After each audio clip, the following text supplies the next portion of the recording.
sebetulnya perencanaan pemerintah itu perlu dikomunikasikan kepada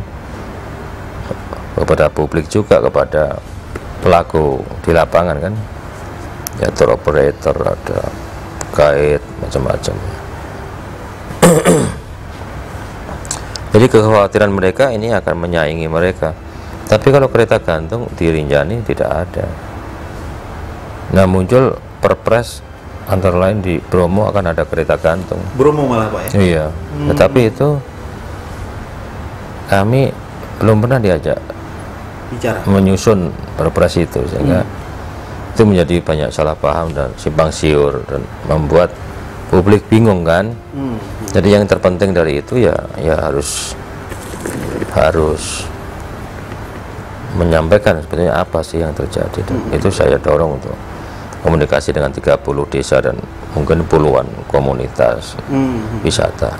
Wisata sebagai solusi ekonomi, saya kira tidak boleh ada single source of income. Misalkan Rinjani itu semua tergantung dari tourism kan.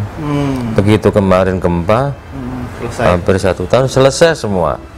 Sehingga sebetulnya saya minta digali setiap desa itu, kalau kita punya zona pemanfaatan dengan pemandangan bagus, bisa dikelola masyarakat. Ya, jadi community based ecotourism sebetulnya untuk mengimbangi yang high end, yang modal besar, yang jadi sebetulnya kan peraturan di kita udah cukup untuk bangunnya harus 10%, tidak boleh ini pakai bangunan semi permanen dan seterusnya. Karena tourism di kawasan konservasi itu harus limited. Harus terbatas ya Pak ya? Ya, harus terbatas juga jumlahnya, makanya kita melakukan studi carrying capacity. Di Komodo sudah beberapa dive site sudah kita ini. Jadi sebetulnya yang kita inginkan adalah quality-nya. Iya. Kan kalau di tourism dimanapun sebetulnya harus ada safety, ada apa itu keamanan. Dalam pendakian harus aman dan seterusnya. Ada amenity, kenyamanan, dan ada satisfaction. Sebenarnya di dalam satisfaction itulah sebetulnya muncul kesadaran betapa alam yang indah itu harus dijaga dan seterusnya. Sebetulnya itu. Jadi bukan hanya ekowisata ya, tapi juga hasil hutan bukan kayu, wisata budayanya juga harus menjadi terpadu. Sehingga menurut saya untuk penghela ekonomi nasional ya kita terbatas sebetulnya. Tapi penghela ekonomi daerah itu luar biasa.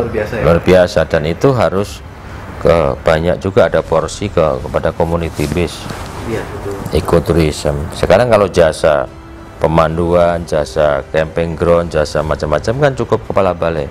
Betul. Mengizinkan kepada itu kan sudah di desentral, tidak perlu ke Jakarta seperti itu.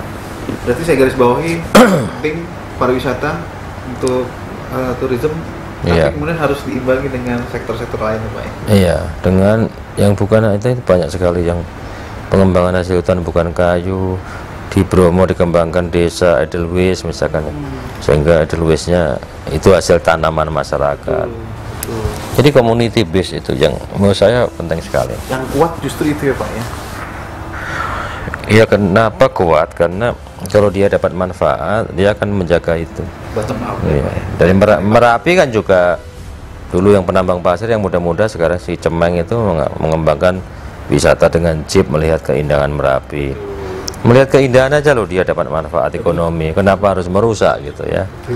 Jadi saya kira itu tren yang saya dorong untuk, walaupun ada juga izin wisata yang untuk high investment, tapi tetap ada konten masyarakat dan harus ada prinsip kehati-hatian itu.